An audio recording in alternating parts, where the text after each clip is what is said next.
بسم اللہ الرحمن الرحیم۔ میرے پاکستانیوں، یہ خوف کی فضا اسی دن کے لیے بنا رہے تھے کہ جب وہ پاکستان کے مقبول ترین لیڈر عمران خان کو گرفتار کرے تو یہ سمجھے تھے کہ قوم نہیں نکلے گی، قوم کے اوپر اتنا پریشر ڈالو، اتنا میڈیا کے اوپر قدغنیں ڈالو، اتنا لوگوں کو ہراساں کرو، ان کو جیلوں میں ڈالو، ان کے گھر توڑو کہ جب وہ ایسا اقدام کرے تو لوگ سڑکوں پر نہ نکلے۔ میرے پاکستانیوں، آپ کو آپ کے لیڈر عمران خان نے کہا تھا کہ آپ نے خود فیصلہ کرنا ہے کہ گھر میں سہم کر، ڈر کر، بیٹھ کر ان کی غلامی تسلیم کرنی ہے یا آپ نے حقیقی آزادی حاصل کرنی ہے۔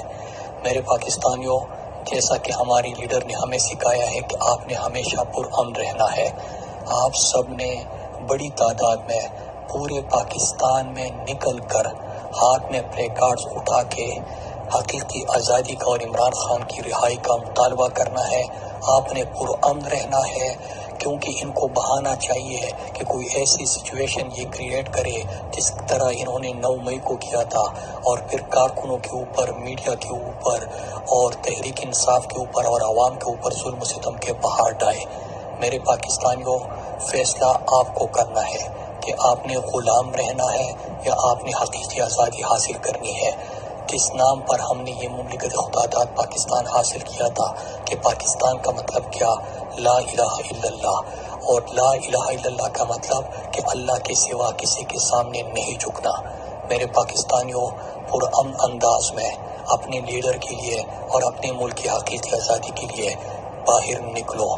اپنے ملک کے مستقبل کے لیے، اپنے بچوں کے مستقبل کے لیے نکلو۔ انشاءاللہ وہ دن دور نہیں کہ پاکستان صحیح معنوں میں حقیقی آزادی حاصل کرے گا، صحیح معنوں میں ایک فلاحی ریاست بنے گا۔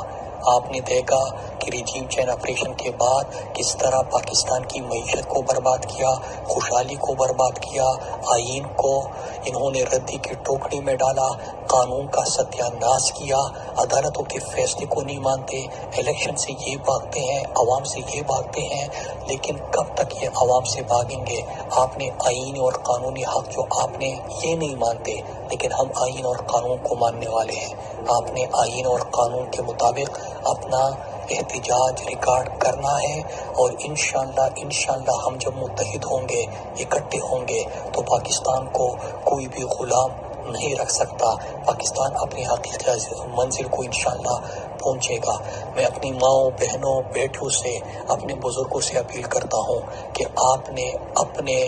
مستقبل کے لیے، اپنے ملک کے لیے، اپنے لیڈر کے لیے، اس لیڈر کے لیے جس نے ناموس رسالت صلی اللہ علیہ وآلہ وسلم کا مقدمہ پوری دنیا میں لڑا، اس لیڈر کے لیے جب اسلام کو دہشت گردی سے جوڑا جا رہا تھا تو اس نے اسلاموفوبیا کے خلاف اقوام متحدہ میں قرارداد منظور کرائی، اس لیڈر کے لیے جو مدینے کی ریاست بنانے کا عزم یونائٹڈ نیشنز میں کھڑے ہو کے کرتا ہے، اس لیڈر کے لیے جو کشمیر اور فلسطین کا سفیر بنا، اس لیڈر کے لیے جو عالم اسلام کا ترجمان بنا، اس لیڈر کے لیے جو انہوں نے غریبوں کو کا سہارا بنے، احساس پروگرام دیا، اس لیڈر کے لیے جو پاکستان کے نوجوانوں اور پاکستان کے مستقبل کے لیے منصوبوں کا آغاز کیا، وہ لیڈر جو پاکستان کی غداری پہ سمجھوتا نہیں کیا، اس لیڈر کے لیے جس نے دنیا کی آنکھوں میں آنکھیں ڈالی اور اس کو کہا کہ ایبسولوٹلی ناٹ، اس لیڈر کے لیے ہم نے نکلنا ہے۔ یہ سمجھتے ہیں کہ لوگوں میں خوف پیدا کر کے، ان کو ڈرا دھمکا کے، ان کو گھروں میں بند کر دیں گے، اور یہ جو مافیا ہے